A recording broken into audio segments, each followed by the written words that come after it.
alhamdulilahi rabbil alamin wa sallallahu wa sallama ala sayidina muhammadin wa ala alihi wa sahbihi ajmain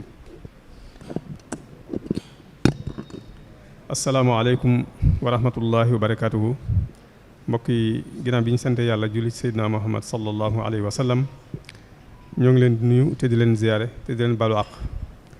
di fas yéene àndaat ak yéen rek yi nga xam ne mu assasatul wafaa bi xuquuqil iman moo ci ànd ak yéen ci diiru weeru koor gi li ñu leen ko waxe woon démb tey di ñaareelu fan bi ñu fas yéene ci dalal commandant Atou Seck bu sapeur pompier mu fas yéene dikk ak ñun ci tomb bu am solo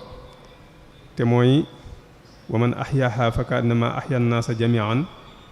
mooy xet li bakkanu doomu aadama war naa soxal ñëpp naka ñuy xeetlee bakkanu doomu aadama ci bu nekkee ci jafe-jafe lan lañ ko war a njëkk a defal tomb yu am solo yooyu noonu insha allah ci la commandant Atou Seck ci yéene ànd ak ñun tey andil ñu ci ay leeral xam naa ne bala ñu koy jox kàddu gi rek dañuy tënk ci lu gàtt rek ci ay yëngutoom mu tàmbulee am njàngam ci ni nga xamante ne foofu la ñuy tàmbulee rek ba am ay diplôme ci wàllu gi nga xamante ne moom la yëngatu ci atum 1986 ci la dugg ci armée bu sapeur am tamit mbooleem diplôme yi nga xamante ne warees na ko am ci wàllu googu noonu ci bi mu tàmbulee ba ni mu nekkee adjudant major bépp diplôme boo xamante ne warees na ko am ci diggante bi rek am na ko kon moom mi ngi njëkk a jaar ci camp bi nekk Géejawaay jaar tamit ci camp bi nga xamante ne moo nekk Malick Sy jóge fa jaar ci camp bi nekk Diourbel jóge fa tamit jaar ci camp bi nekk Ndar bi mu jógee Ndar tamit jaar na Kolda jaar na tamit Sédhiou mujjee ci Cap Skirring ginnaaw bi nag lañ ko maanaam la nekk commandant nekk koo xamante ne dafa jiite département bu Oussouye loolu mi ngi am ci atum 2011 ba 2014 kon 2011 ba 2014 moom moo nekk commandant ci département bu Oussouye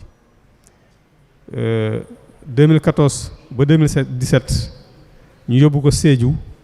mu jiite région bu Sédhiou 2017 ba 2019 ñu indiwaat ko fii ci Ndakaaru mu jiite département bu Pikine 2019 nag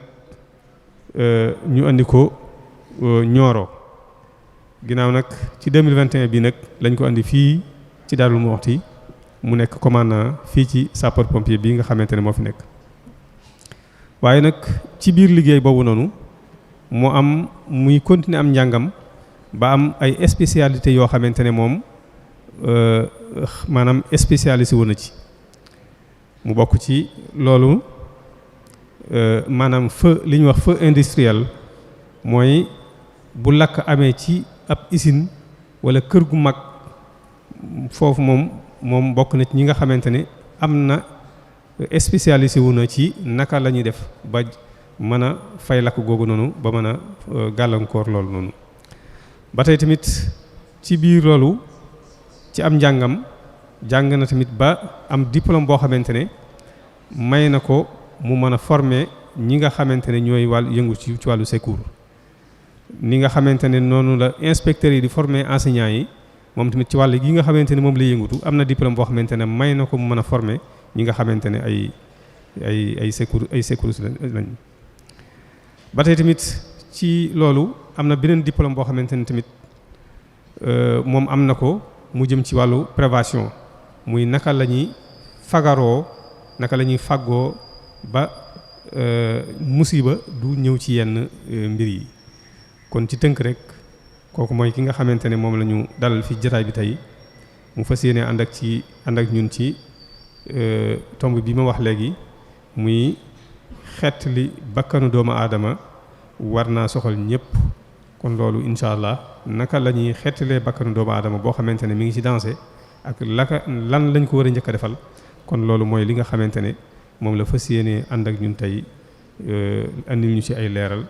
xam naa ne ñu defal ñaanal ko tawfiix yàlla na ko yàlla defal tawfiix defal ñu ko maa ne bu fekkente ne waxtu bi may nañu ko rek bu noppee ci waxtaan wi bu fekkente ne am nay laaj yoo xamante ne aju na ci li muy waxtaan rek incha allah dana tontu ci laaj yooyu kon li ñuy def rek mooy dañ koy jox kàddu gi yàlla na ko yàlla defal tawfiix defal ñu ko wasalaamaaleykum wa rahmatullah. sheytaan rajim bismillahi rahmani rahim asalaamaaleykum wa rahmatullah maa ngi nuyu yéen ñëpp ku nekk si tur ak sant mais si nuyoo bi maa ngi ciy jiital xalif bu Daaru Musi bu Sëriñ Basiru Anta Ñaŋ Mbàkke di nuyu itam di gërëm aussi commission bi waa Al Wafa ñi nga xam ne ñoom ma jox occasion tey ma ñëw fii pour waxtaan ak yéen donc di nuyu itam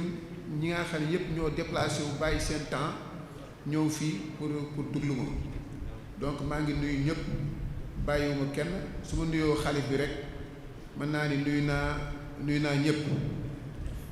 di ñaan yàlla may ñu kàttan ba lépp lu nga xam ni wax nañ ko fi mu amal njariñ te di wax nag génn yi ak jaween yi nag ñoom nanu bu leen koor gi jàpp nag ba ñu nekk fii di nelaw ak yooyu am na ñu ma si seen di xàmmee leen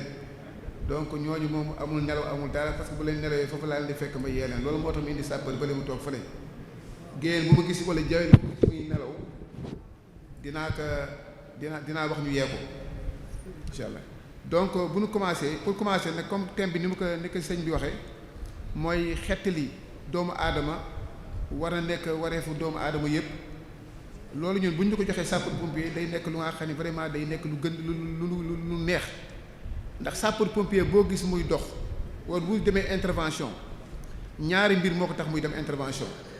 soit day dem pour sauver doomu aadama wala day dem pour aar alalu doomu aadama sapeur-pompier boo leen gisee ñun sapeur-pompier kat intervention lu jëm soit di dem pour sauver ji doomu aadama mu bañ ñàkk bakkanam wala kat fexe ba alal doomu aadama bi bañ yàqu muy lakk ak yooyu si loolu la ñuy dox. am na leneen nag li ñuy doxaale mooy comme prévention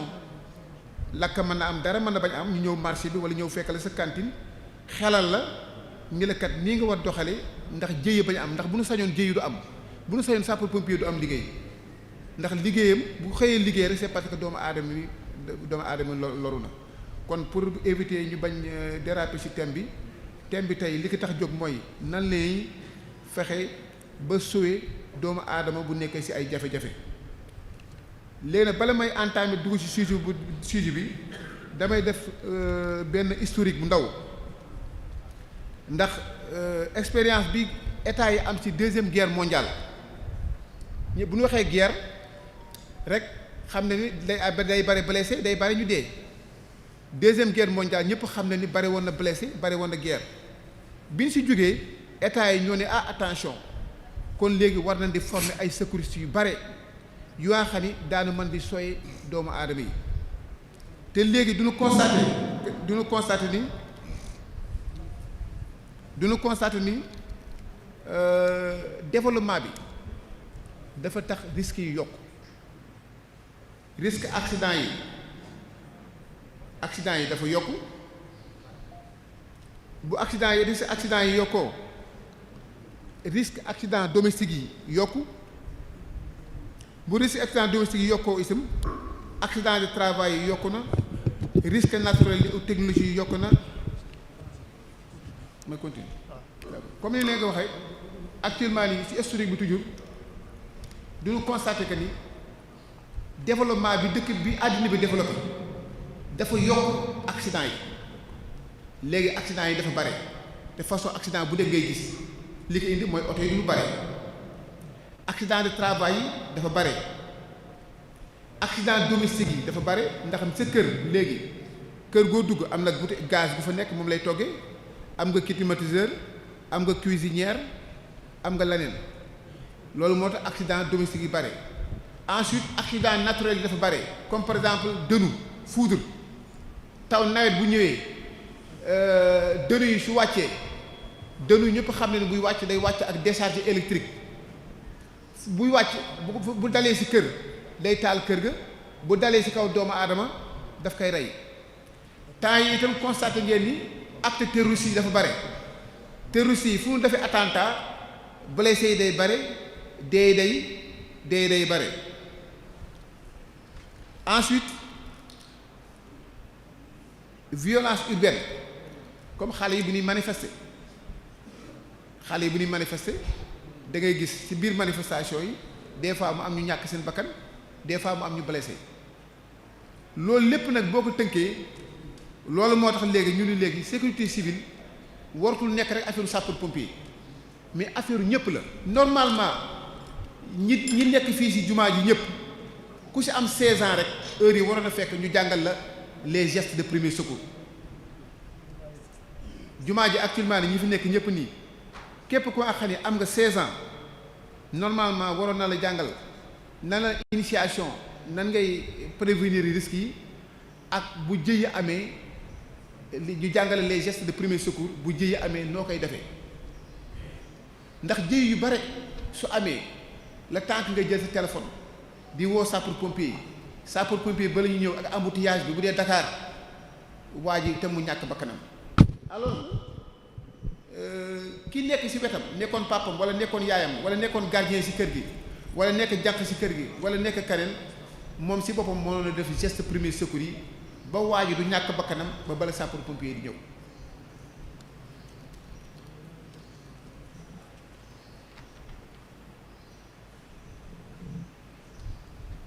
léegi nag secouriste bu ñuy wax secouriste lan mooy secouriste lan mooy secourir mooy nga dem dimbali ku nekk ci danger. Secourir c'est aider quelqu'un à se tirer d'un danger pressant. lan mooy danger lan mooy jafe-jafe bi mooy waa ji soit dafa am jafe-jafe wala jafe-jafe mi ngi koy bëgg a dal. kon bu ñuy wax secourir mooy nga dem wallu ku nekk ci jafe-jafe boobu nag mën na nekk ci waa ji directement mu fekk mu tëdd mënul boppam dara walla jafe-jafe bi boobu di ko waaj laal boo yéexee ñëw rek jafe-jafe bi dañ ko faagaagal loolu la ñuy wax danger. maintenant secouriste bi pour mu dem sauver ji day am 3 objectifs mooy secouriste bi boo nekkee secouriste ñu woo la ni la kat waa ji dafa am am na ku am problème fële am na ku def accident fële wala am na ku lakk fële wala am na ku daanu ci moto fële wala am na ku am malaise fële wala am na ku xam fële wala am na ko yaa xam ne kat feebaram bi moo monté ba sonal ko. secouriste bi buy dem day am 3 objectifs. Premier objectif bi mooy maintenir la victime en vie mooy bu ñëwee day fexe ba victime bi du ñàkk bakkanam loolu mooy nekk premier objectif bi. fexe ba ki muy sooy kooku fexe ba du ñàkk bakkanam ma jox leen ci exemple waa ji bu fekkee du nga ko jam paaka wala mu accidenté dara ji di sotteeku sécurité bu egsee li mu jëkk def mooy fexe ba du ñàkk bakkanam. nan ngay def ba du ñàkk bakkanam mooy nga arrêté deret bi ba du sotteekooti soo ko arrêté rek waa ji incha allah bu si yàlla àndee du ñàkk bakkanam loolu mooy premier objectif bi donc maintenir la victime en vie. Deuxième objectif bi mooy éviter l'aggravation de l'état de la victime fexe ba ki ngay dem di koy sooyee nga fexe ba la nga ko fekke du gën a aggravé. Par exemple waa ji da nga ko fekk mu am fracture mooy tànk bee damm wala loxo bee damm fexeel ba na nga ko defal ay gestes yu nga xam ni du gën a aggravé wu loolu daan ci dellu si waat. Par exemple waa ji bu amee fracture dañuy wax ni bala nga koy déplacer immobiliser ko ba pare nga door koy déplacer à moins que mu nekk fu nga xam ni boo ko déplacé wul beneen jéye mën na la fekk waa ji bu demee nga ñëw rek dugal ko ci oto noonu yóbbu ko hôpital soo aggravé nga état bi ndax fracture xëy na sax nekkul lu garaaw trop mais boo ko dugalee ci oto noonu te immobilisé woo ko muy yëngutu noonu muy yuuxu ba bala muy egg hôpital waa ji état bi day gën a aggravé wu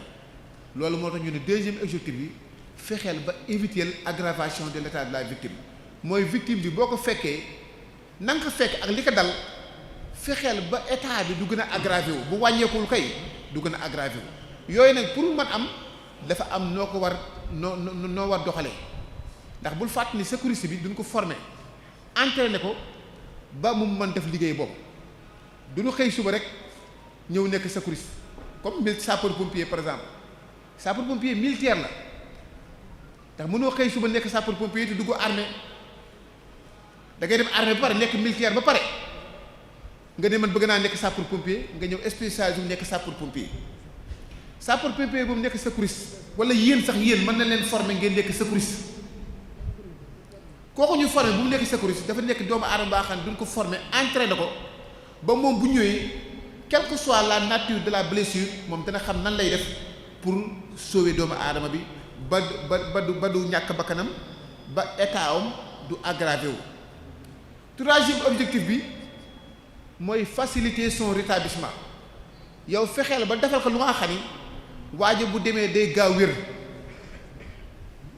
ndax duñu wax ni la vie ou la mort,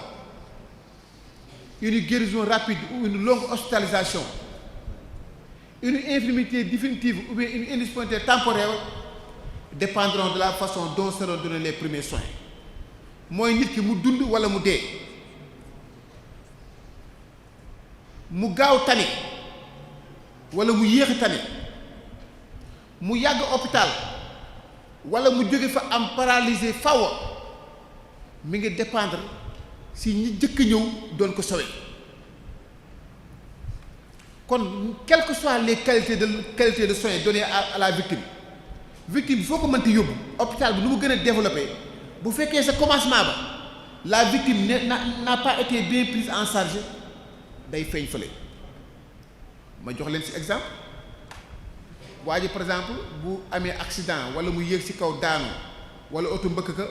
mu am trauma du rachis mooy digg gannaaw gi. xam nga digg gannaaw gi yax gi nekk foofu moom la ñuy wax colonne vertébrale ci biir yax bi moelle épinière bi foofu la nekk digg gannaaw di ko commencé ci loos bi ba fii benn yax bi nekk ci gannaaw moom la colonne vertébrale dafa nekk genre ay lam yu nu suudee tegale ko noonu loolu mooy colonne vertébrale. ci biir colonne vertébrale bi nag foofu la maam yàlla def moelle épinière bi ndax protéger ko parce que bu dul woon loolu bu ñu ko protéger woon kon du baax bu ñu ko protéger mais nag accident su amee waa ji colonne vertébrale bi comme ay yax la su demee mën na laal moelle épinière bi n'est-ce pas bu laalee moelle épinière bi bu am na noo ko dul am na pour victime bi bañ paralysé dafa am noo ko war a transporter. léegi nag ñun bu dee secouriste bu ñëwee am na moom du indaale rajo de du indaale scanner du indaale rajo du indaale scanner mais bu ñëwee dafa am li tax mu ñaaw njort ni waa ji kat attention am na problème ci rachis bi lan moo ko mën wax tax mu ñaaw njort par exemple les circonstances de l'accident. mooy accident bi nu mu amee waa ji bu nee dama jóge ci garab gi daanu nga ñaaw njort ni ku jóge ci kaw daanu mën nga am mën nga am problème rachis waa ji bu nee kat sama digg gannaaw gi day metti nga ne attention kon kii mën na am problème rachis waa ji bu nee oto bi daf ma mbëkk ci sama gannaaw sama digg gannaaw gi la ma moto bi mbëkk wala la ma oto bi mbëkk te sama digg gannaaw gi bi ngi metti nga ne attention kii mën na ko am mën na am problème rachis wala waa ji ni la man sama tànk bi kat soo ko dompee du mu yëg dara dafa dee nga ne attention lu tax tànk bi dee boo ko dompee du yëg dara kon mën na am problème rachis loolu la ñuy wax les circonstances de l'accident. loolu su amee li gën mooy sapeur pompier bi ñëw yóbbu ko mooy secouriste bi daal tey du ma wax si mais secouriste bi laay wax secouriste bi ñëw yóbbu ko ndax secouriste bi jàngal nañ ko ni ka ku nga xam ne kat da nga ñaaw njort ni dafa am problème rachis dafa am noo ko war transporter ñun bu dee si ñun suñu ambulance yi dafa am matériel boo xam ne loolu rek moo ko tax jóg pour genre victime yooyu dafa am ñu koy yëkkatee dafa am ñu koy tëralee dafa am appareil yu ñu koy defal pour que rachis bi colonne vertébrale bi dama bañ laal moelle épinière bi bu fekkee nag foofu accident bi fu mu amee secouriste nekk fu woon waa yi dëgg la dafa ñëw pour dimbali ko mu jël ko dugal ko ci otoom mu toog te waa ji ñun bu ñu ko doon yóbbu warul toog dafa war a jub tëdd jaxaan te fi nga koy tëral dafa war nekk un plan dur dafa war dëgër nii comme ni dér bi dëgëree yow nga jël ko rek noonu rek dugal ko ci oto bi mu toog kon waa ji bu demee hôpital sooy nga ko de d'accord waaye soo moytul dana paralyser mais bu ko sapeurs-pompiers yi jëloon kon yàlla mën a def dana tane te du paralyser loolu moo tax ñu naan la vie ou la mort, une guérison rapide ou une longue hospitalisation, une infirmité définitive ou bien une indisponibilité temporaire dépendront de la façon dont seront donnés les principes. loolu mooy ñu wax ni daal victime bi ëllëgam dafa dépendre ci ñi koy jëkk ñëw pour sauver ko waxuñu nag ni boo nit ki bu rombee kii du ko yóbbu ndax des fois nga nekk situation boo xam ni sapeurs-pompiers yi nekku fa kenn nekku fa donc waa ji fokk mu dimbali waa ji pour yóbbu ko mais bu sapeurs-pompiers yi mënee ñëw lu bari moo gën.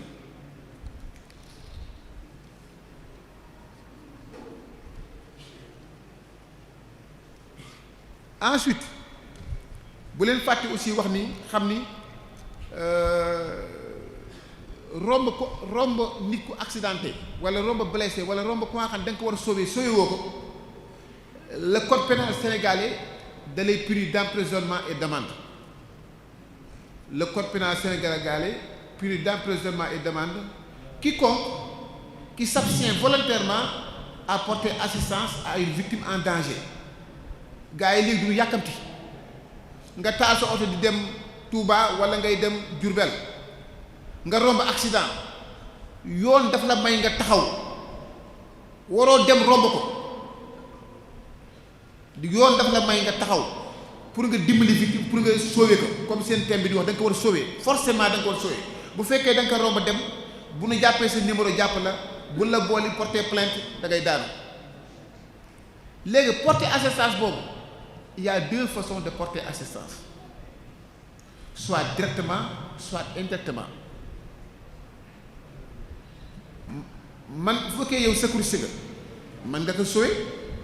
mais bu fekkee doo secouriste taxawal nga woo sapeurs-pompiers yi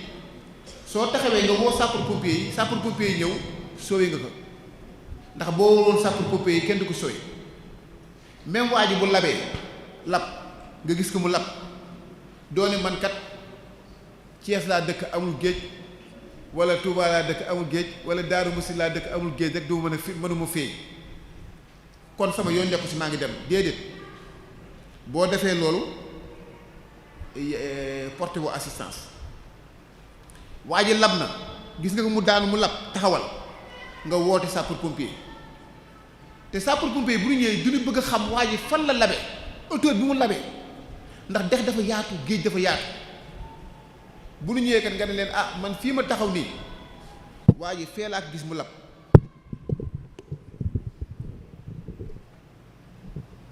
bu ñëwee nga ne kat fii ma taxaw nii man waa ji fii laa ko gis mu lab sapeurs-pompiers bu nu ñëwee xool daanañ jëkk a xool direction vent bi bu fekkee fii la jëm waa ji bu labee mënu jëm nii fii rek la mën jëm kon ak nga ne kat 15 heures la fi lab sapeurs-pompiers egg si 15h30. daana xool 30 minutes yooyu diggante bi fan la victime bi war toll mais bu amul woon loolu ah waaye dafa lab fii nga yow faa yëg lab fii yow nga dem ba woto sapeurs-pompiers nga fay plonger ba suba doo gis dara loolu moo tax ñu ni nit ki mën nga ko wallu ci ñaari façon directement wala indirectement bu fekkee yow mën nga ko am nga xam-xam pour wallu ko soo amul xam-xam pour wallu ko la fekk nga taxaw woo sapeurs-pompiers yi ñëw wallu nga waa ji ndax sapeurs-pompiers bu ñu ñëwee rek daal ko wallu donc loolu la ñuy wax porter assistance donc nit ki dafa foo gisi nit ku nekk ci ay bakkanam nar kii nit ki dafa war taxaw mu sauver ko su ko mënul sauver mu taxaw mu woo sapeurs-pompiers yi ñëw sauver ko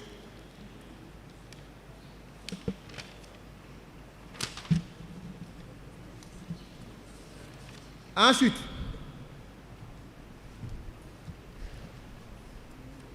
secouriste bu ñëw di liggéey secouriste moom moo nekk premier maillon ndax pour sauver doomu aadama chaîne de secours la benn chaîne la ki jëkk fekk affaire bi témoin moom mooy premier maillon deuxième maillon bi mooy sapeur-pompier bu ñu ñëwee sauver ko troisième maillon bi ñu dugal ko ci biir ambulance bi bu ñu ko dugalee ci ambulance bi foofu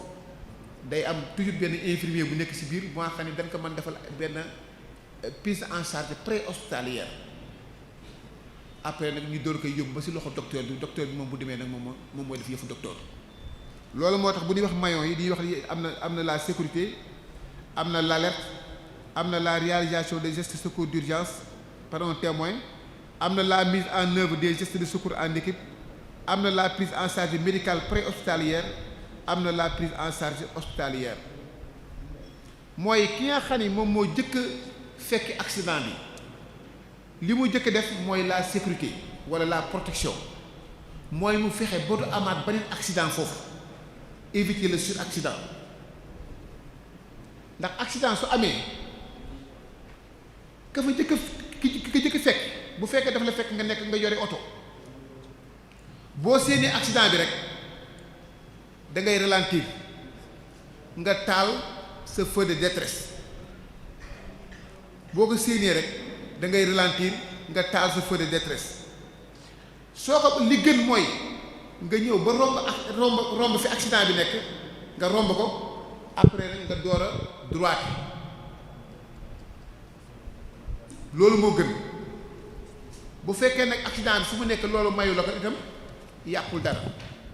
mais li gën mooy boo ñëwee nga fekk accident bi li ngay jëkk def mooy ñëw nga romb accident bi soo ko rombee ba noppi nga droite soo droitee bu fekkee sa oto bi ngeen yoree dafa yore ay nit ci biir nga génne leen oto bi ñu nekk ci gannaaw glissière de sécurité yi parce que boo xoolee autoroute à péage bi am na ay barrage mooy barrage yooyu ñu def ci côté yi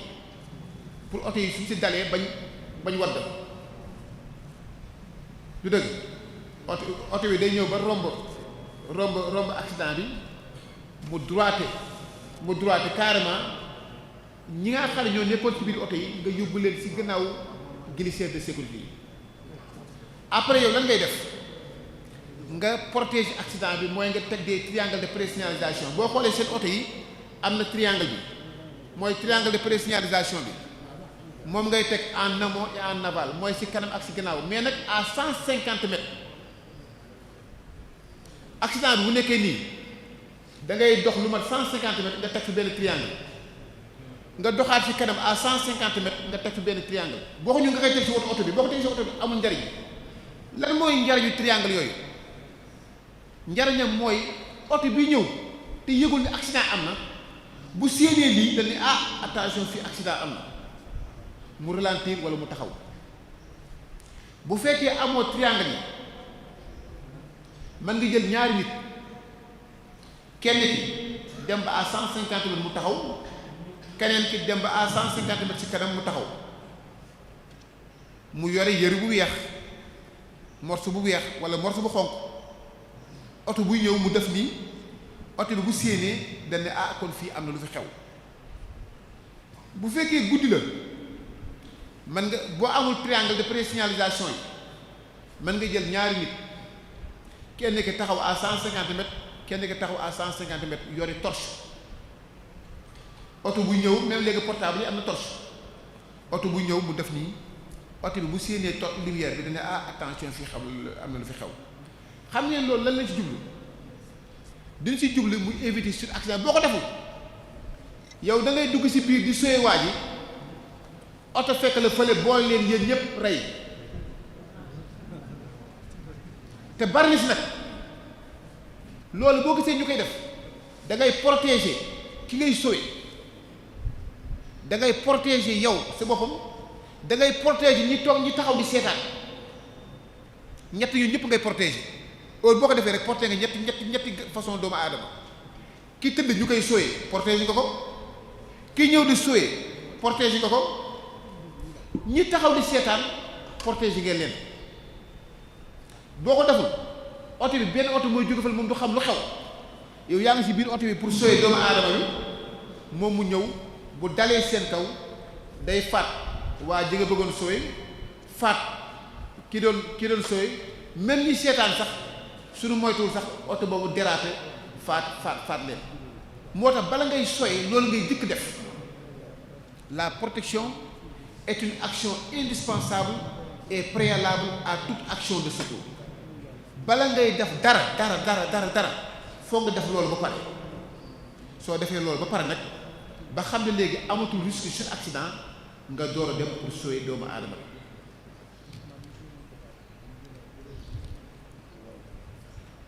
accident électrique en cas d'accident électrique waa ji nga xam ne kat courant bi dafa jàpp xam nga léegi day am ndax léegi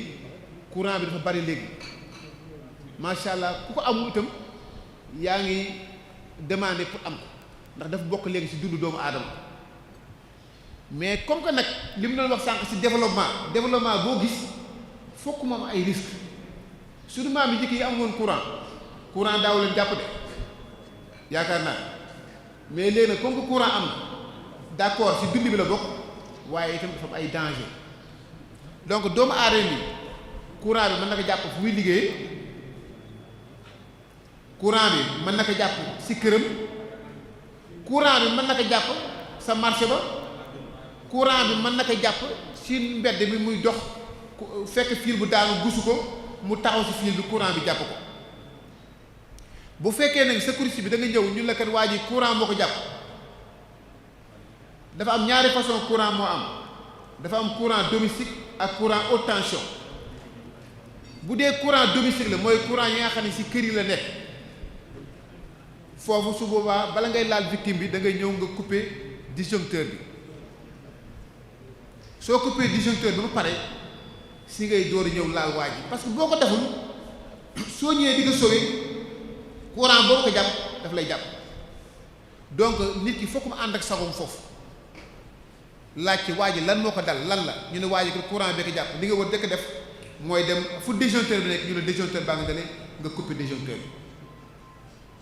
bu fekkee nag courant haute tension la courant haute tension moom secouriste mënu ci dara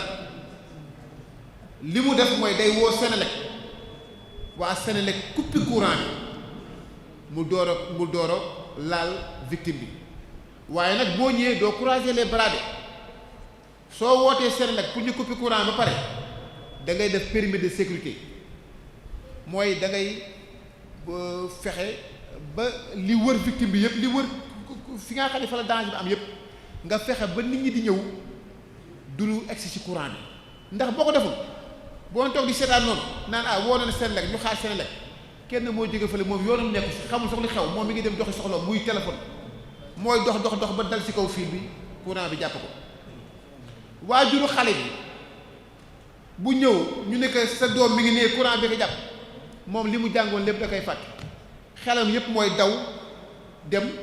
jël doomam lay xool mais su boobaa du leen ko bàyyi mu dem ndax da ngeen koy téye ne que boo demee courant bi nu mu def kële noonu lay def kon yow da ngay def périmètre de sécurité après nga woo Senelec xaar ba Senelec ñëw Senelec bu coupé courant bi pare ngeen door ñëw génnee jël sauver waa ji ndax sauver itam il faut nga xalaat am na foo xam ne da nga ñëw sauver léegi am na foo xam ne bala ngay sauver foo nga xaar ba danger bi deñ nga door koy mën a sauver bu dul loolu boo fa demee yow yaay nekk deuxième victime wala nga yore sa oto di daw ba yàgg rek par accidentellement nga ñëw gaare ci benn fil bu am courant yéen ngi sa oto bi kat mais sentir ngeen ne kat actuellement nii fil bi jàpp na oto bi courant su boobaa dañuy wax ni yéen bu leen génn oto bi ndax courant bi laal na oto bi mais egseegul ci yéen ndax yéen a ngi toog ci ay fauteuil yooyu courant bi mënu fa egsi mais ba ngeen gaaree sentir ngeen ni kat oto bi actuellement nii mi ngi taxaw ci comme benn fiilu courant te oto bi am na courant fi ngeen toog courant bi laalu leen bu leen bouger toog leen ngeen woote ñu ñëw bu ñu ñëwee gars yi couper courant bi ngeen door a génn yooyu itam ay cas la yu nga xam ne dafa mën na di arrivé en cas de fuite de gaz avéré ou suspecté par exemple nga dugg ci benn néeg jekki-jekki ci kër gi ñu naan ah kër gi mi ngi xeeñje waañ bi mi ngi xeeñ gaz bi mi ngi xeeñ gaz baa ngi xeeñ gaz buy xeeñ moo gën a dangereux fuuf bouteille gaz mi ngi tàkk ndax bouteille gaz buy tàkk ci suuf ak tàkk ci côté yeeg tàkk yi xam nga bu fekkee soxna ci foofu di togg bu gaz bi commencé tàkk ci suuf rek sànni na lépp daw ni gaz baa ngi tàkk mais gaz bi tànk mi ngi tàkk du exploser ma nga mel ne koy attaaya rek yokk sa gaz d'accord fi mu waroon tàkke romb na ko ndax ñëpp xam ne ne bu gaz ci bec bi la war tàkk waaye des fois mu tàkk ci bec bi tàkk ci côté yi tàkk yëpp commencé tàkk xam nga loolu normal dafa am fuite quelque part mais buy tàkk ànd la sa sang-froid parce que foofu amul problème parce que du exploser gaz bi day gaaw jeex rek mais du exploser bul affolé jëlal mbàjj wala nga jël saako pomme de terre yooyu nga tooyal ko bu mu tooy nga ñëw nga këpp ko si boo ko si këppee rek mu fay su fayee nga tëj bec bi wala nga jël gaz bi nga génne ko si biti bu fekkee nag duñ ne nag gaz bi day xeeñ foofu la danger bi nekk à tout moment explosion mën na am à tout moment explosion mën na am te explosion kenn mënu ko prévenir pourquoi parce que ses effets sont instantanés néeg bu explosion buy am si néeg béppay tàkkandoo tàkkandoo en même temps les gaz bu ñu waxee ne que néeg bi kat mi ngi xeeñ gaz wala waañ bi mi ngi xeeñ gaz boo ñëw li nga war def mooy d'abord lampe bi bu ko taal boo taalee lampe bi rek xam nga lampe toujours boo koy taal day am étincelle contact bi noonu boo di def nii di taal lampe ak di fay toujours boo xoolee day am étincelle boo taalee lampe bi rek bu fekkee néeg bi dafa fees dafa bari woon gaz rek day exploser bu fa dem itam di taal portable li nga war def mooy boo ñëwee ibbil bunt bi ibbi fenêtre yi mu aéré da ngay aéré ibbi bunt bi nànk ibbi fenêtre bi nànk bu fekkee gis nga ni gaz bi mi ngi foofu mooy peer nga dugg ci biir jël gaz bi génnee ko ci digg kër gi moom lu mu peer explosion mën fa am ndax ngelaw li bari na ngeen xam ne daal néeg buy xeeñ gaz moo gën a dangereux ñu ni gaz bi mi ngi tàkk parce que gaz bi tànk mi ngi tàkk mënul exploser ma nga mel ni kuy attaaya tànk yaa ngi ko la ngay togg gaz baa ngi tàkk explosion amu fa gaz bi da ngay jekk-jekk rek ñu la gaz bi jeex na de nga jël dem sarri ji buy tàkk noonu itam xamal ni dafa am ay faneen fuy génn gaz te normal loolu moo tax mu jël muy tàkk su da ngay ànd ak sang-froid rek wut benn mbàjj wala benn saako pomme de terre wala yooyu nga lu diis daal nga tooyal ko mu tooy boo nekk ci këpp rek def ko nii rek da ngay gis day fay su fayee nga jël bouteille gaz bi génne ko ci digg kër gi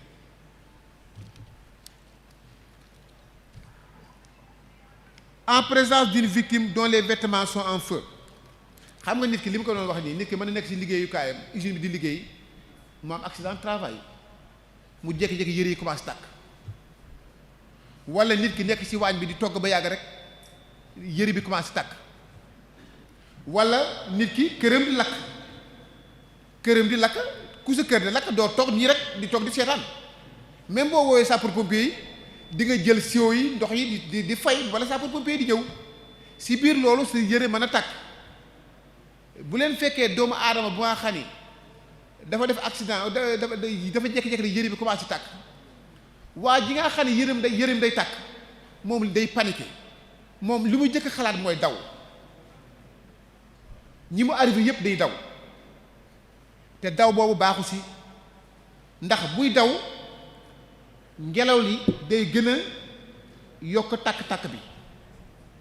yow su boobaa bu fekkee doomu aadama ba nga xam ne kat yër yi day takk buy daw da ngay fexe nga daaneel ko li ngay jëkk a def mooy daaneel ko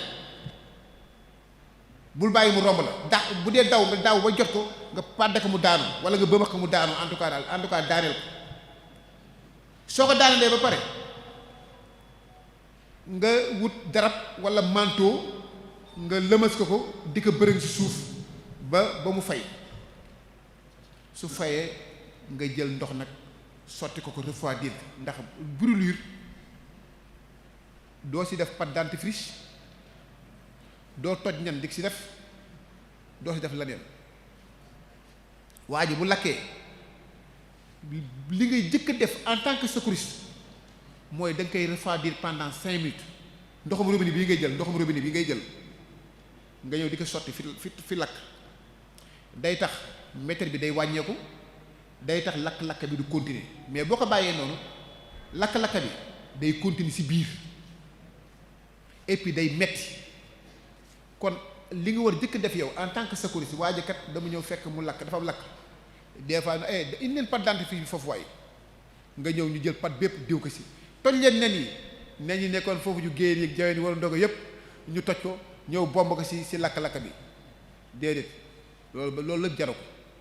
ndox ngay jël mais ndoxum robinet bi nag waxuñu la ndox bi nekk ci frigo bi parce que nit ñi bu gisee mu tàkk lakk-lakkale rek li ñu jëkk xalaat na jëlee ndox mu sedd mi déedéet ndoxum robinet bi baax na ndoxum robinet bi ngay jël nga sotti ko ci place lakk-lakk bi ba mu mat 5 minutes après nag léegi nga jël benn sër bu set nga emballé ci après nga jël ko nga yóbbu ko hôpital en tout cas na ngeen xam ne daal nit ku nga xani parce que dafa yëreem day lakk bu leen ko moom li muy jëkk xalaat moom day daw loolu moom mooy jëkk réaction mais yéen ñi nga xam ne yéen a koy wallu ji yéen fexe leen ba dàq ko ba jot ko daaneel ko mooy première réaction bi daaneel soo ko daanelee bu noppi nag nga wut dara wala yooyu nga muur ko bërënk suuf si nga gis kii bi fay après nag nga jël ndox comme li leen wax lii ndox refroidir ko pendant 5 minutes après ngeen yóbbu ko à l'hôpital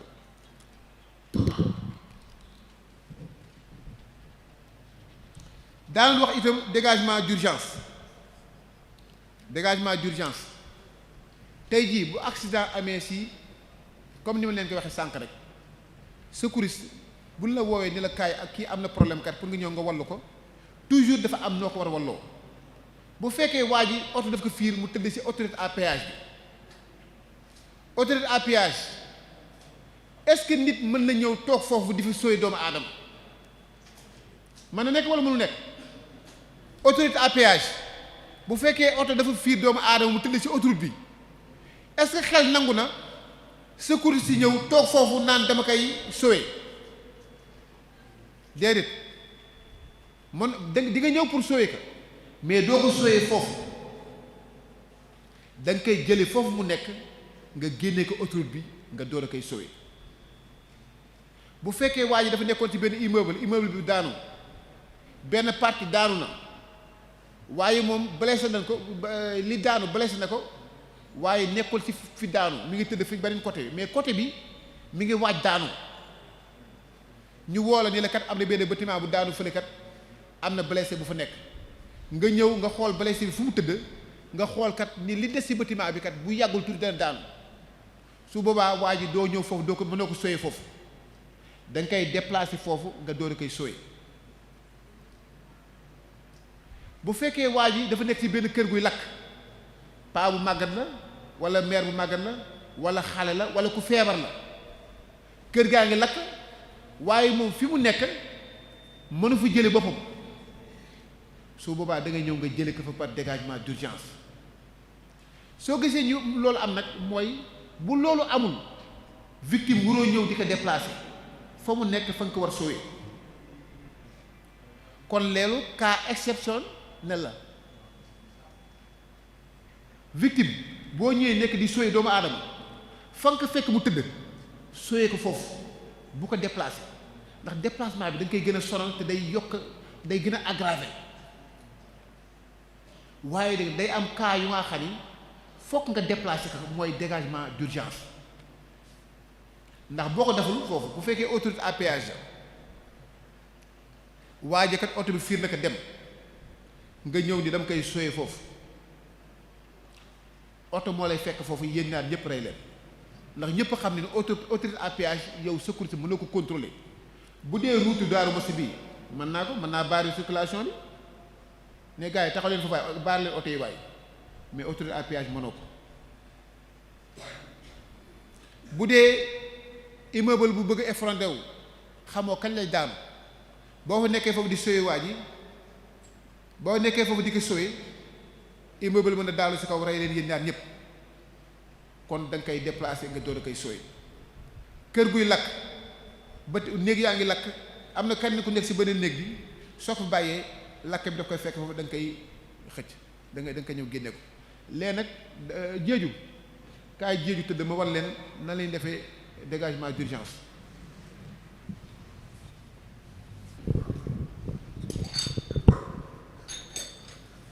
cas yu mel nii su amee waajikat bu fekkee ci autoroute à péage la nekk exemple autoroute à péage foofu le danger n'est pas contrôlable mooy sécurité bi mënul empêcher oto yi ñuy daw foofu mënu ko ba noppi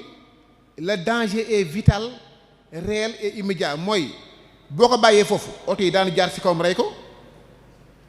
te boo gaawul loo yéex loo gaaw soo moytul oto yi fekk foofu kon yooyu condition yooyu fokk mu am ndax pour nga mën def dégagement d'urgence il faut que le danger soit réel vital immédiat et non contrôlable pour nga door a am droit def dégagement d'urgence loolu il faut mu leer dégagement d'urgence bu fekkee ku tëdd fii la ci pencu jàkk ji doo ko defal fokk waa ji fa mu nekk boo ko fa jëlewul bakkanam mën na rot ndax la ko dal foofu mën na ko rey loolu su amee da nga koy def dégagement d'urgence te yow sécurité bi mënoo ko sauver foofu foog nga déplacer ko pour sauver ko su boobaa nag da ngay ñëw am na ay technique am na ko tey kay tey fii bala ngay def technique bala ngay def dégagement bi da nga war xool ba pare nii man ban yoon laay jaar su may dem yoon bii laay jaar su may ñëw yoon bee laay jaar ba pare nga ne su ma eggee waa ji ci tànk yi laa koy téye walla ci loxo yi laa koy téye li ñuy bañ mooy nga ñëw ba foofu di xalaat naan ndax su ma jëlee waa ji fii laay jaar la tànk ngay xaar oto bi ñëw na rey leen yéen ñaar walla nga ñëw ba fii di taxaw naan waa ji ndax ma jël ko ci loxo walla ndax ma téye ko ci tànk walla ndax ma téye ko ci épaule yi la tànk ngay xalaat loolu oto bi ñëw na rey la walla bâtiment bi nga doon kii ñëw daanu rey leen yéen ñaar ñëpp loolu moo tax da ngay xalaat ba pare door a dem ni waa ji kat kii kan la jéeju kii moom comme su may ñëw fii laay jaar te comme que su may ñëwaat fii laay jaar kon su ma ñëwee fii laa koy téye léegi nag ma ne xaaral ma ñëw léegi su ma ñëwee amul nekk fii naan ko Masamba ma Demba lu jot déedéet amul loolu yow xamu ko lu ko jot na fi jóge rek da ngay ñëw rek nga ñëw ni def nii nga xëcc ko mu dem loolu moo tax bu leen gisee sapeur yi di sport chaque matin loolu yoon la parce que liggéey bi moo ko laaj du dëgg waaw walla nga ñëw nga choisir beneen technique bi exemple nii nga xëcc mu dem ba fu mu egg du am danger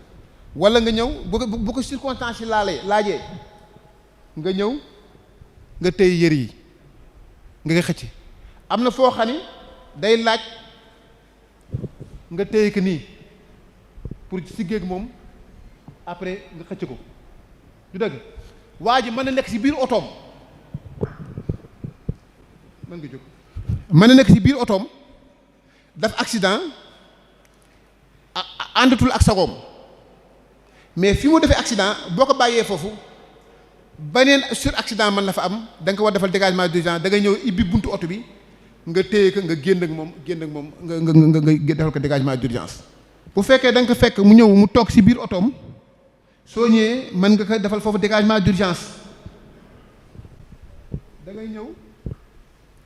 nga ibbi buntu oto bi soo ibbee buntu oto bi nga dindi ceinture bi du dëgg soo jëlee ceinture bi nag après nag léegi nag nga ñëw nga ñëw dugg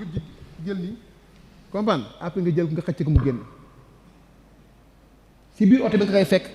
yëkkati ko génne ko yooyu yëpp dégagement d'urgence. Pourquoi? Parce que foofu mu nekk mënoo ko fa sauver ndax y a un risque de suraccident. Dégagement d'urgence manœuvre exceptionnelle la qui ne doit être entrepris que devant un danger vital réel immédiat et non contrôlable. Lu tax parce que dafa dangereux pour une victime atteinte de traumatisme. Ki ngay xëcc tànk yi yow xamoo ndax tànk yi damm na wala damul te pourtant yaa ngi xëcc tànk yi xamugoo lu ko jot waa ji xamugoo lu ko jot pourtant yaa ngi ñëw xëcc tànk yi ndax xamoo ne tànk yooyu ngay xëcc dafa damma ba def nga xëcc ko yaa ngi xëcc loxo yi est-ce que xam nga ndax loxo yooyu ngay xëcc loxo yooyu ñoo damm loolu moo tax ñu ne manœuvre bu garaaw la ndax bu fekkee victime bi am fracture da ngay gën a aggraver fracture bi waaye nag nga aggraver fracture bi moo gën nga bàyyi ko foofu mu dee loolu moo tax ñu ne le dégagement d'urgence est une manœuvre exceptionnelle qui ne doit être entreprise que devant un danger vital réel immédiat et non contrôlable. Pourquoi? Parce que c'est dangereux pour une victime atteinte de traumatisme.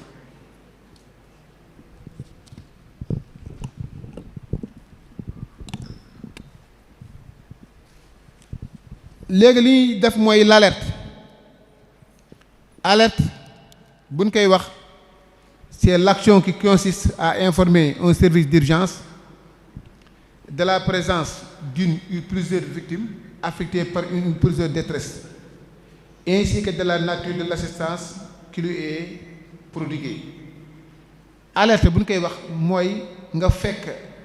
doomu aadama nekk ci ay tolof-tolof nga bëgg a woo sapeur-pompier yi lu am njariñ la waxoon naa leen ko sànq ñi leen sowe doomu aadama mën nga ko sowe directement bu fekkee amoo xam-xam bi pour sowe ko directement da nga war a alerter sapeur-pompier yi ñu ñëw sowe ko alerte boobu nag dafa am nu ñu koy defee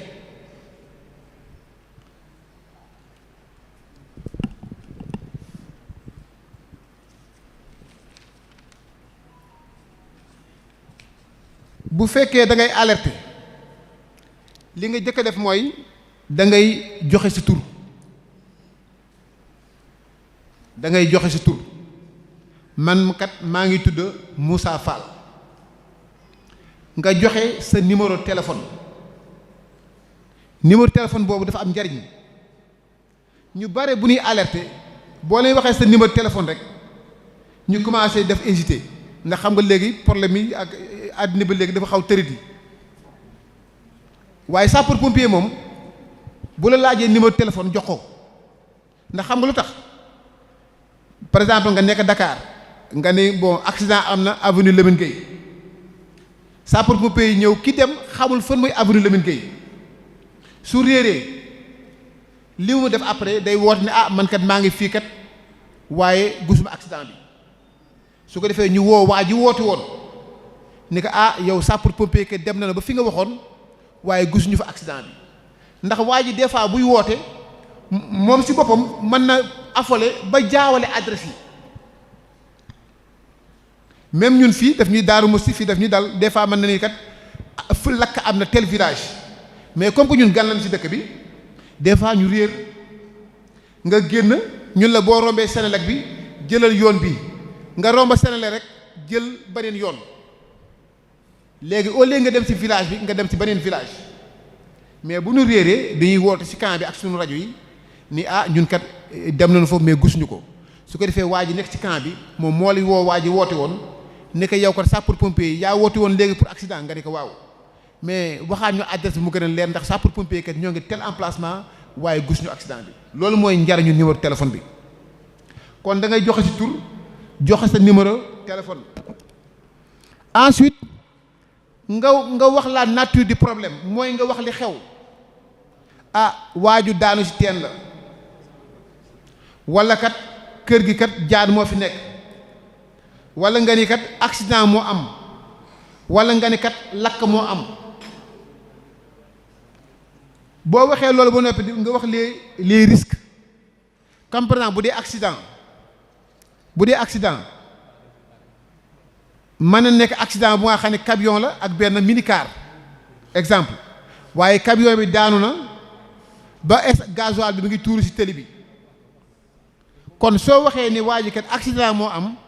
eggal si ni kat minicar la ak camion ñoo daje waaye kat bu fekkee minicar bi dafa daanu gasoil bi tuuru wala camion bi moo daanu gasoil bi tuuru da nga koy waxaale sapeur pompier yi ndax lakk mën na fa am. dan tax sapeur pompier yi bu ñu ñëw non seulement daanu indaale ambulance pour victime bi mais daanu sóoraale benn oto bu nga xam ne en cas bu lakk amee ñu fay ko ci saa si. dama xamul la comprendre ngeen baax wala déet. ensuite nga wax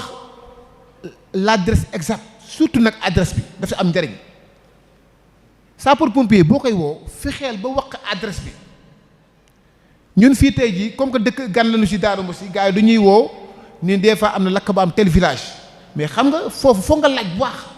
foo nga expliquer sapeur bi ni que soo génnee Darou Mouhty da ngay dem yoonu Touba bi wala nga jël yoonu Kébémer bi wala nga jël yoonu Njaay Mbexe bi soo ñëwee ba romb tel angle jàddal nga dem li gën sax bu fekkee jot bi may na la ko sax ci yoon bi soo mënee xaar pompier yi foofu sax nga xaar leen pour bu ñëwee nga wan leen fi nu jëm moo tax booy woote da ngay wax adresse exacte bi mooy exactement fi affaire bi amee loolu ñuy wax adresse exacte loolu mooy tax secours yi gaaw egsi mais bu fekkee adresse bi nga joxe leerul sapeur pompier di nekk di wër ba sonn door a ñëw perte de temps alors que tey boo leen joxoon adresse bu leer sapeur pompier daañu day parce que ñi ngeen di waxal da ngeen xam ne ñooñu dëkkuñu Darou Mouhty foog ngeen xam loolu ñi ngeen di woo sapeur pompier yi ngeen di woo ñoom dëkkuñu Darou Mouhty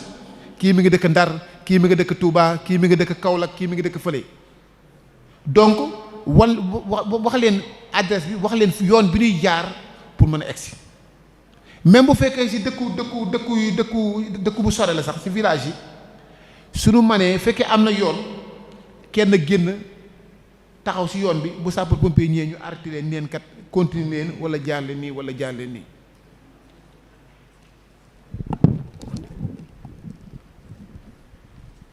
ensuite da nga war joxe le nombre de victimes da nga ko war joxe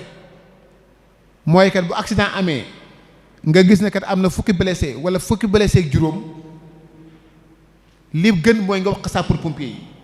ñu leen kat accident am na fii kat waaye am na fukki blessé ak juróom xam nga loolu ban njëriñ la am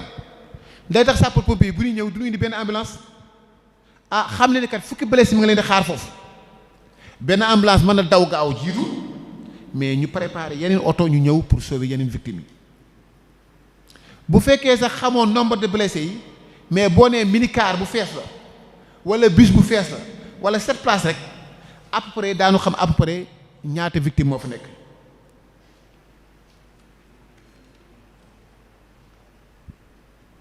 ensuite boo mënee wax la gravité mooy kat am na 15 blessés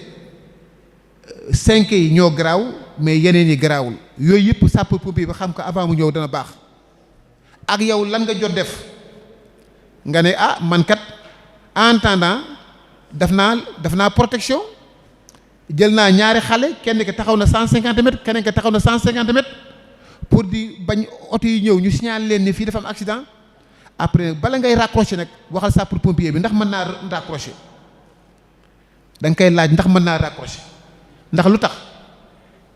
ki ngay wax accident bi moom wala ki ngay wax lakk bi moom am na renseignement yu mu la bëgg a laaj xëy na te pareegul moo danaa ko ndax mën naa couper bu nee la mën nga couper nga door a couper mais waroo wax rek couper da ngay wax ba pare nga ne ndax mën naa couper mën la couper nga door a couper loolu la ñuy wax alerte nag dafa am njariñ parce que moom mooy tax sapeur yi bu ñu ñëw mën indi jëntukaay yi nga xam ne moom la ñu soxla te moom mooy tax itam sapeur yi mën a gaaw ñëw moo tax alerte lu am njariñ la lu am njariñ léegi lan lañuy alerter léegi li gën a bare si li ñuy alerter mooy téléphone ndax léegi téléphone am na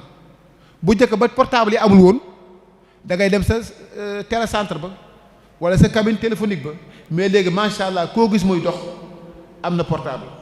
mën nga jël sa téléphone nga woote 18 boo defee 18 doo fay dara même boo amee crédit du lekk crédit bi même téléphone bi sa amul crédit dana wuyu actuellement nii Darou Moussi amagul 18 mais Sonatel samedi rek ñëw nañ fi pour monter ñu 18 ñoo ngi si pour monter ñu ligne 18 ñu bari fii xam nañu numéro téléphone yu ñuy woote bu dara xewee mais boo defee 18 caserne de sapeur-pompier bi gën a jege mooy wuyu su wuyoo nga ne accident am na fii wala lakk am na fii wala lii am na fii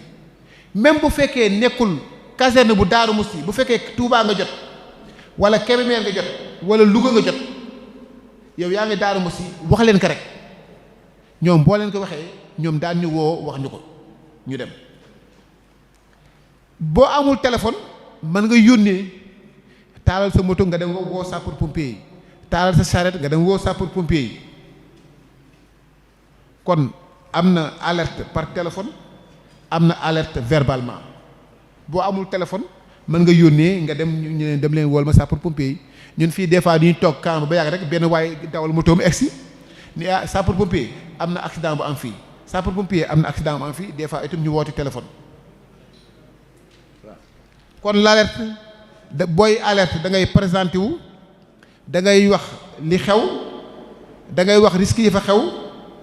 da ngay joxe adresse exacte ba da ngay joxe nombre de victimes wax ndax victimes yi ñaata victime moo fa garaaw ak li nga jot a def te bala ngay raccrocher nga wax ni man kat ndax mën naa raccrocher bu la waa ji nee couper nga door a couper. li ñuy wax li def léegi mooy obstruction brutale des voies aériennes nit ki ñëpp xam ne nit ki lekk ak noyyi mooy dundal doomu aadama nit ki bu noyeetul day faatu te doomu aadama mën na toog léegi di géey surtout ñi sant géey ak ñi sant jaw toog di lekk léegi fort léegi suñu taxawul léegi ñu dee loolu day am de tegal nga ko léegi ci plateau yàpp muy lekk léegi comme que ñoom génn yeeg jaweri ñoom yàpp yu mag yi rek li ñu jël mu lekk yàpp yu fot ko su ko fotee bu fekkee dafa option totale la waaye du mënti noyyi su mëntul noyyi bu toogee quelques minutes bakkanam day dem léegi nag nan koy walloo moom laa leen bëgg a wan léegi nii te su ma leen ko wanee sax di ngeen gis ni sunu maam yi daan na ñu ko def ñun daan na boo fotee sa maam am na lu laan def affaire bi dañ les tubaab bi nag dafa ñëw nag gën ko rafetal rek léegi nag ngeen xaar ma wan leen ko pare nag dégg ngeen jugal taxaw ñoo ngi toog nii di waxtaan di ndogu mu jékki-jékki rek si ndoguwaay bi ñu gis benn waay bu nga xam ni jóg na commencé da nii lay def nii ŋaang mais si ŋaang bi du man wax du man def dara mais day def geste pour wane ni kat moom mi kat am na problème nga yow sa en tant que secouriste si bii yéen ku jàngoon loolu rek day jóg mu xam ne yow lan la qu'est-ce qui va yaa da nga fot xanaa mais day ŋaang rek du man wax su boobaa boo ñëwee nii ngay def mu taxaw boo taxawee yow nii nga war taxawee en tant que secouriste nga téye dënn bi boo téye dënn bi nga wàcc ko nii tuuti après nag nga jël sa pomme à main bi nga dóor ko claque mais du vigoureuse lañu wax tubaab bi loolu la wax des claques rigoureuses mooy bu ko des claques vigoureuses mooy boo koy dóor bu ko yërëm da ngay dóor bu baax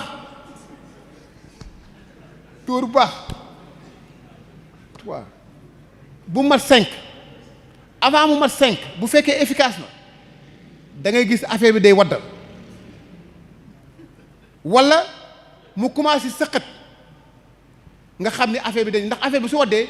boo gisee ma sëgal que nii mën na waddi suuf que mën na dem si biir bi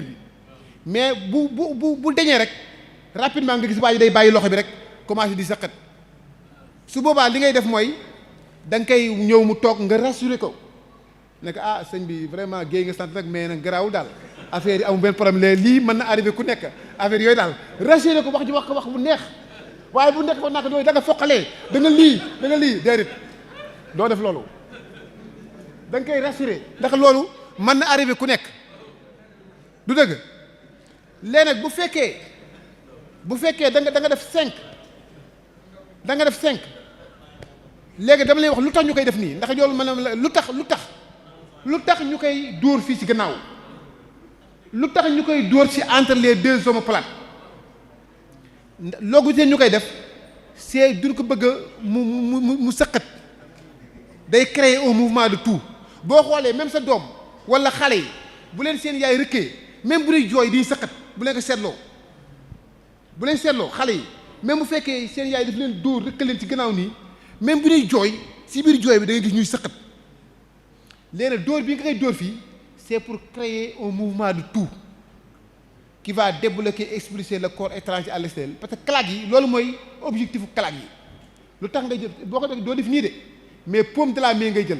nii ngay jël nga ñëw ci entre omoplate yi entre ñaari yaxu mbagg yi ci digg bi noonu nga koy dóor mais nag boo koy dóor da ngay dóor bu baax a baax dóor yooyu nga koy dóor noonu day tax waaye day am envie sëqat noonu muy bu amee envie sëqat di jéem sëqat rek affaire bi day bu fekkee ne da nga def 5 comme par exemple ñëw na nii ma def nii 1 2 3 4 5 deñul dama koy def compression abdominale damay changer beneen technique bu nga xam ni dama jël sama loxo nii ma def ko nii point juste ci kaw jumbax bi au-dessus du nombril juste ci kaw jumbax bi doo ko teg ci kaw jumbax bi de mais ci kaw jumbax bi juste mooy boo rombee jumbax bi nga koy teg waaye doo ko teg ci kaw jumbax bi su ko defee nga def nii sëgal nga def nii booy def nii bii itam boo koy def nii loolu ñuy wax les compressions abdominales tey boo jëlee benn bidon eau de javel bu jeex nga jël morceau këyit wala morceau dara nga saañ ka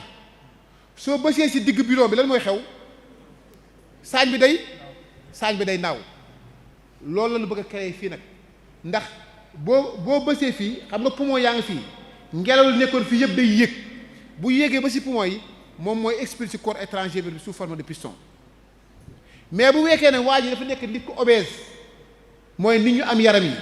wala bu fekkee jigéen la bu ëmb moom doo ko defal compression abdominale mais thoracique nga koy defal moom compression thoracique nga koy defal fii nga koy defal mais bu fekkee nit ki nekkul ku jigéen bu ëmb wala mu nekk ku rëy noonu soo defee claque yi 5 claques yi deñul mën nga ko defal compression abdominale après bu deñul nga defaat ko 5 claques bu deñul nga defaat ko compression abdominale noonu nga koy jàppoo di ko jàppoo ba mu deñ wala moom mu xëm parce que ku toog lu yàgg nooyewul bu yàggee forcément day xëm su xamee nag boobu da nga koy tëral su boobaa nga ñëw nga réanimer cœur bi su boobaa nga ñëw nga defal ko ay massage cardiaque pour cœur bi dox te boo xoolee ñun ñoo ngi fàttaliku suñu maam yi daan na boo fotee dañ lay rëkk bu la rëkkee rek affaire bi dañ boo seetloo boo fotee rek du lay rëkk kenn maam bi day ñëw rëkk la bu la rëkkee rek affaire bi dañ léegi nag boo xoolee tubaab bi léegi daf gën rafetal rek ñëw mu wax moom waxul rëkk mais dafa wax claque la wax mais tubaab bi lu wax des claques vigoureuses mooy yu saf la wax moom ngay dóor pour mën a efficace loolu yu obstruction des voies aériennes léegi nag bu dee mag en général bu dee mag obstruction bi li ko indi lépp mooy buy lekk mais bu dee xale objet yi muy fooye ñoom ñoo koy fat par exemple xale buy ràmm bu fekkee ay bii xale yi di taabe wala mu jël xaalis man na ko lekk war na mu fat ko mais bu dee mag moom en général si lekk la koy jële wala mu am nag yeneen forme de kii yu peut-être par maladie wala yu mel noonu mais en tout cas li gën a courant mooy bu dee mag si lekk la koy faral di jële bu dee xale si yi muy foo la koy jële boo ko deful lool rek ni boobu su bëggee xaar sapeurs-pompiers yi faute mais faute nag dafa am ñaari façon dafa am lu ñuy wax obstruction totale ak obstruction partielle bu fekkee waa ji faute mënul wax te mënul noyyi kooku da ngay xam ne obstruction totale la su boobaa si nga koy defal lii mais bu fekkee waa ji mën na wax xamal ni objet bi fattul yoon bi yëpp genn wàllu yoon bi rek la fatt bàyyi genn wàllu yoon bi su boobaa bu ko defal dara yóbbu ko hôpital noonu rek ndax boo koy defaree lii objet bi mën na déplacé wu nag fattul yoon bi yëpp nag ndax comprendre ngeen mais nag fokk ngeen xam nag signes yi waa ji bu fekkee mënul wax mënul def dara dafa ŋàng rek nii mënul wax nga ne ko yow lan la mu ŋàng rek nga ne ko yow lan la mu ŋàng rek nga xam ne kii mënul wax dafa fat total su boobaa bul xaar neel ma sàmba demal woo sapeurs-pompiers yi mais yow nekk sa parce que su kooku moom su bëggee xaar sapeurs-pompiers yi man su ma xamee ne génn la moom naa daw bu baax ma ñëw nag xam naa ni quoi dégg nga pour man ko rassurer après du dëgg voilà donc yow yaay ñëw nga defal ko loolu en attendant que sapeurs-pompiers ñëw mais bu fekkee waaye dafa fot bu noppi di wax moom bu ko defal loolu bàyyi ko rek mu yóbbu ko noonu ndax yoon bi du lépp moo fatt mais genn wàll gi kiiwul bon ñu gaaw kon ñu ñëw si les hémorragies yi mooy waa ji buy ñàkk deret ñëpp xam ne ni doomu aadama juróom-benn ba juróom-ñaari litre deret la am doomu aadama juróom-benn litre ba juróom-ñaari litre deret la am moom la doomu aadama am te li nga xam ni moom mooy doxal deret ji mooy xol bi la ak li ñuy wax les vaisseaux mooy artère veine capillaire xol bi mooy pompe bi buy pompe deret bi buy dem day jaar ci artères yi ak pression bu ñëwee ba ci capillaires yi ñoom ñoo koy jël distribuer ko ci cœur ci yaram yëpp su paree retour bi mu jël ci veine yi mu dem des fois di ngeen gis waa ji ñu jam ko deret ñu jam ko paaka mu dee léegi waa ji ñëw ñu jam ko paaka mu toog ba kii gaawul dee li koy def mooy façon fan ko jame la bu fekkee duñ ko jam ci artère bi foofu deret bi dafa jóge ci xol bi di dem foofu day am pression boo yéexee rek deret bépp mooy dem bu fekkee ne du nga ko jam ci veine yi foofu deret ji amul pression day waaw nankar di dem su ko defee perte de sang bi du bare mais lu ci mënta doon bu fekkee fu leen fekk waa ji muy perte moom ñu mu def accident di ñàkk deret wala ñu jam ko paaka mu ñàkk deret li ngay jëkk a def mooy arrêter saignement bi noo koy arrêter mooy da ngay ñëw nga fi nàcc nga teg sa loxo su arrêté nga wax leen jox leen ma benn ñu jox la pansement nga tekk ci après nga takk ko su kiiwul nga defaraat beneen takk bu fekkee nag def nga compression direct boobu mooy pansement boobu defar nga ko deret ji continuer di arrêté nga door a def garu mooy moom par la force day arrêté mooy kat fii mooy nàcc boo ko takkee fii deret bi du mënti ñëw mais garu ci ñaari partie de membre rek lañ koy def mooy bras ak cuisse ñëw rapidement jéeg taxul tànk ak pooj waaw tànk voilà ci tànk ak ci pooj kay garo fii rek nga ko mën def wala nga def ko fii mais farine foo ko mënti def du efficace ndax bu dee fii ñaari yax la te kii bi day boo ko takkee itam du tee deret day continuer bu dee fii itam même chose dafa am tibia am péroné donc fii nga ko mën takk wala nga takk fii mais toujours c'est entre la plaie et le cœur garo aussi boo ko xasee takk amul desserré waa ji naan dafa serré amatul desserré te da nga war marqué heure bi nga ko marqué heure bi nga ko takkee da nga ko war marqué te encore nga bàyyi ko mu feeñ boo eggee hôpital ñu bind ci nga jël benn kayit nga bind ci ni garo bi takk loxo bi maa ngi ko takk 10 heures wala maa ngi ko takk 11 heures mooy heure bi nga xam ne ci nga takk garo bi bëggoon nañ développé kat mais daf mel ne heure bi des na ba léegi wala 3 minutes moo des donc pour hémorragie yi noonu lañ koy defee du nga koy def entre le bras lañ koy def ak la cuisse foofu rek lan ko mën def donc nit ki bu ñàkkee deret am accident boo ñëwee arrêté ko nga def sa loxo bu arrêté nga jël pansement nga takk ko ba mu dëgër bu fekkee nag waa ji duñ takkal dagg loxo bi kooku forcément kooku garrot nga koy defal. wala am na hémorragie yu nga xam ne bu fekkee da nga ñëw nga takk ko affaire bi def compression directe affaire bi arrêté wul foofu tu es obligé nga def ko garrot. mën nga toog léegi ensuite am na lu ñuy wax inconscience. waa ji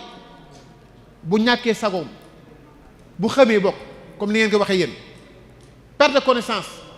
kii il est conscient jéeju ndax su ma ko woowee daf may wuyu mais waa ji bu defee accident wala mu feebar mu jékki-jékki ñu ni dafa xëm daal antul sagoom bu leen ko tëral njaxaanaay dee leen ko tëral wet nga téenal ko tëral ko wet ndax boo ko tëralee njaxaanaay làmmiñ bu ndaw bi day wàcc te su wàccee day empêcher ngelaw li fu mu waroon jaar bu mu noyyi. donc nit ki bu fekkee dafa feebar ba yàgg mu xam antul sagoom boo ko wooyu dul wuyu nga ne ko yow noo tudd dul wuyu nga ne ko yow nga wax ak moom wuyuwu la nga xam ne ki antul sagoom xam na da nga koy tëral côté moom la ñuy wax position latérale de sécurité. bon na bu ko temps bi mayoon sax dinaa leen mu démontrer nan lañuy defee position latérale de sécurité mais da nga koy tëral côté ba noppi nga téenal ko mais soo ko tëralee njaxaanaay di ko yóbbu hôpital wala nga bàyyi ko foofu làmmiñ bi ndaw bi day wàcc làmmiñ bi day wàcc te su wàccee day empêcher fi ngelaw li waroon jaar mooy obstruction des voies aériennes par la chute de la langue en arrière. donc une victime inconsciente qui respire doit être mis en position latérale de sécurité pour éviter l'obstruction des voies aériennes par la chute de la langue en arrière.